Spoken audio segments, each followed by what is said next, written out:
David, a lot of talk right now about college football with the big championship game on Monday. Oh, you noticed that, did you? I did notice that. I forget. I know it's one of our Big Ten rivals. Right. But yeah, Michigan Wolverines and Washington Huskies. But a lot of talk, not just about the game on the field, but the money behind it and how much of that's going to be shared with the players. And boy, is there a lot of money going around. To take us through it, somebody who really knows college football like nobody else, George Pyne. He's Bruin Capital founder and CEO. George, great to have you back with us. So first of all, the news today, ESPN's got an extension now on the championship games. I think a lot of it may have to do with football. Just under $1 billion. $1 billion they're paying now.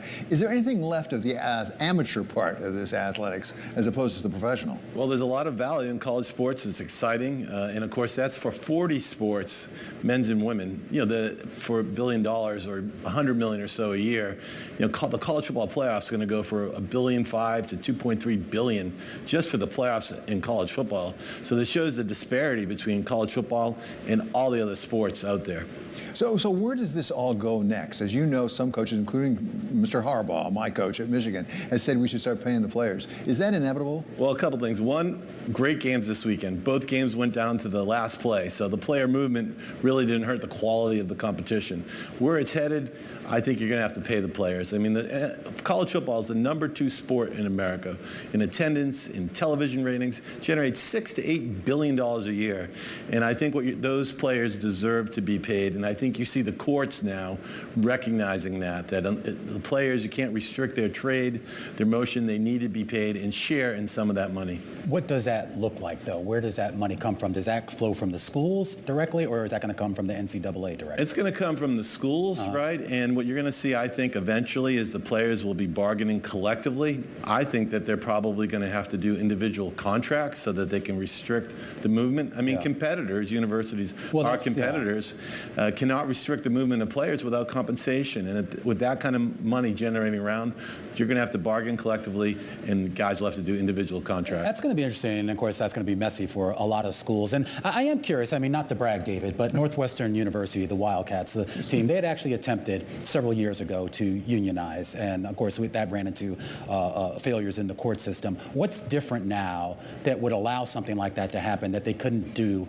15 years ago? I think the money has just become so significant. So look, if you take a step back, it's the success of college sports. It's amazing. People love it, but it's huge business. And I think as a fairness principle, the guy, you know, you think about the college football playoff, they're going to be getting over $100 million for one game.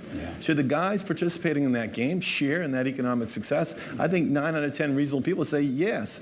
So I think, you know, the money's so overwhelming that it's... How much do you think could actually go to the players? I mean, we're talking a situation where a college player, in theory, a top-tier college player, could be making more than maybe sort of a middle-of-the-road professional athlete? I don't know if it goes that far, but I think there'll be some sharing. And of course, you have other things too, work conditions, you know, how much they do in training, what the off-season looks like, how people move around. And it's complicated because people are there to get an education, so you're trying to balance education, economic fairness, and keeping a reasonable model. And those are the things the industry's grappling with. And it's quite complex.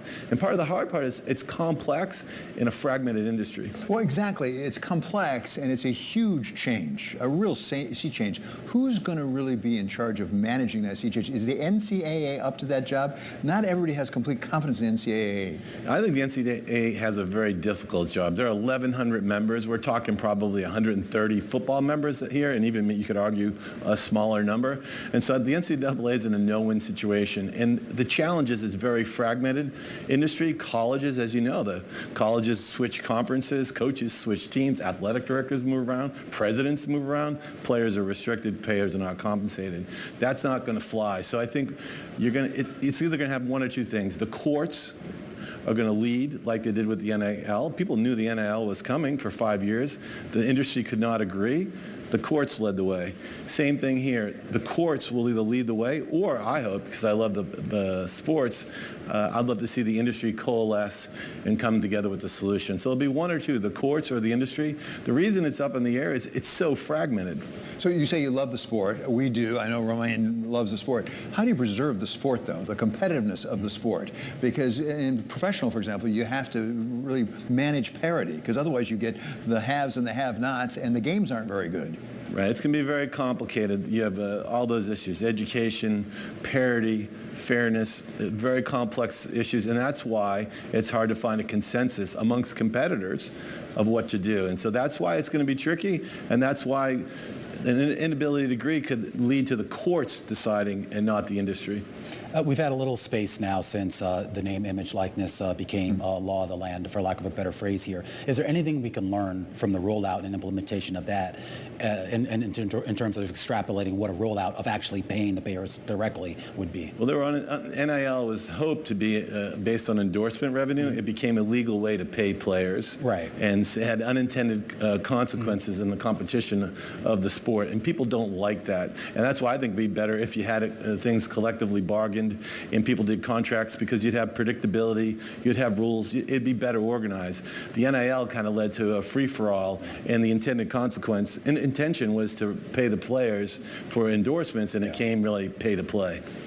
So we've talked about some of the disparities among schools. What about among sports? Because we're talking about football here. What does this do to the so-called lesser sports in a lot of these schools? Do they get left behind? It's primarily football. Basketball has meaningful value too, but the rest of the sports are really not in the same area. And one of the concerns there, one, are Title IX, how would it affect women's athletics? And two is the Olympic movement. The Olympic movement, internationally, many of the best athletes in the world come to America to train, as well as the American athletes, and that system is provided for those sports. So those sports are being underwritten by the revenues primarily from football. And so if that money goes to the players, that money may not be there for those other sports. George, you've been on the inside of this so long. If you were to guess, how long is this process going to take? When will this settle back down? I think it'll take 3 to 5 years to shake out. I think if the industry does it, it'll be within the next 3 years. If it's settled through the courts, it'll take a little longer, maybe 5 years. It gets to this idea, though, also of just amateur sports in general, and in addition to the actual collegiate itself, that whole universe of Olympic athletes who, of course, have had their own battles and being able to get compensated for their images and for their performance as well here. Have we kind of moved to the stage in society now where there really won't be true amateur sports, at least not at the elite level? No, I think there will be. Yeah. I mean, elite golf or these other sports, I think will remain amateur. Okay. But like the Olympics, think about the Olympics. There was a time where you couldn't have pros in the Olympics. Yeah. They transitioned, they modernized, and people love the Olympic Games. I think my hope is the same can happen for college athletics. But you're might have to separate football and basketball from the other sports, because those issues are quite different than the other sports. It's all inevitable. Is it good for the sport, in your judgment? Well, I think it will be. You know, we've heard so much negativity about the transfer portal and player movement. Look, those games this weekend were fantastic. So I think the game will stay true. This is a choppy period. It's an evolution, hopefully not a revolution. Yeah. David's afraid to ask you this question, but who's going to win on Monday, the Huskies or the Wolverines? Look, I wouldn't sleep on the Washington Huskies, because that quarterback, Michael Penix, is a great quarterback, but I think you have to go with the maize and blue. They've done an amazing job. Jim Harbaugh, they've done an incredible, built a program over 10 years, 3 straight trips to the CFP. I don't think you can go against the maize and blue. Romaine, I can't add anything to that. That's the final word, no question about it. Really great to have you. That's George Pyne of Bruin Capital. He's the founder and CEO there.